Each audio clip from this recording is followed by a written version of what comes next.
इसके बाद जो नेक्स्ट ऑप्शन है ये शेडिंग का है। शेडिंग का मतलब होता है कलर करना। जैसे फर्स्ट करें मैं इसके अंदर शहबाज IT अकेडमी के ऊपर कलर करना चाहता हूँ, मतलब इस पूरी लाइन को शेडिंग करना चाहता हूँ, तो आप यहाँ से इसको कर सकते हैं। यहाँ पे जाएंगे, कोई कलर चूज़ करते हैं, कलर के नाम की शेडिंग हो गई है।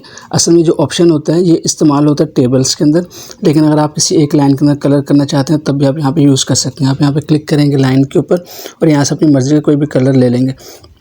आपने अक्सर सीरीज़ वगैरह जो बनी हुई देखी होंगी तो उसमें ऐसे ही होता है कि लोग इस तरह से एक एक लाइन, जो हेडिंग्स लाइन्स होती हैं उनको इस तरह से शेड किया होता है कलर के अंदर। तो आप इस तरह से इसको शेड कर सकते हैं। जो टेक्स्ट का कलर है फिर इसको आप वाइट कर देंगे, तो इस तरह से आप शेडिंग को यूज़ कर सकते हैं। एक लाइन के अंदर कलर भर सकते हैं। अगर आप पूरे पैराग्राफ के अंदर भरना चाहते हैं तो तब भी आप इसको कलर को यूज़ कर सकते हैं इस तरह से करके। तो ये शेडिंग के ऑप्शन है। बाज़ का ऐसा होता है लोग समझते हैं कि ये जो शेडिंग है ये शायद हाईलाइट टेक्स्ट को यूज़ किया हुआ है, तो लोग यहाँ से इसको रिमूव करने की कोशिश कर रहे होते हैं, लेकिन वो कलर रिमूव ही नहीं हो रहा होता। फिर यहाँ से भी चेंज करते हैं तब भी चेंज नहीं हो रहा होता।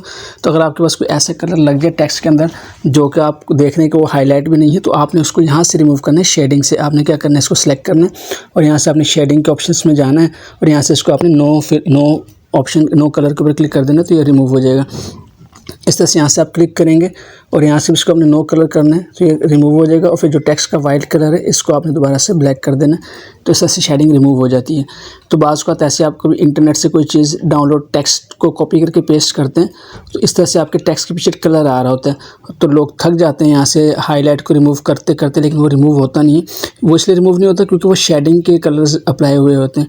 तो अगर आपने शेडिंग को रिमूव करना है तो फिर आपको शेडिंग के ऊपर ही जाना पड़ेगा। फिर आप यहाँ से इसको नो कलर करेंगे तो ये कलर ख़त्म हो जाएगा। तो इस तरह से शेडिंग के ऑप्शन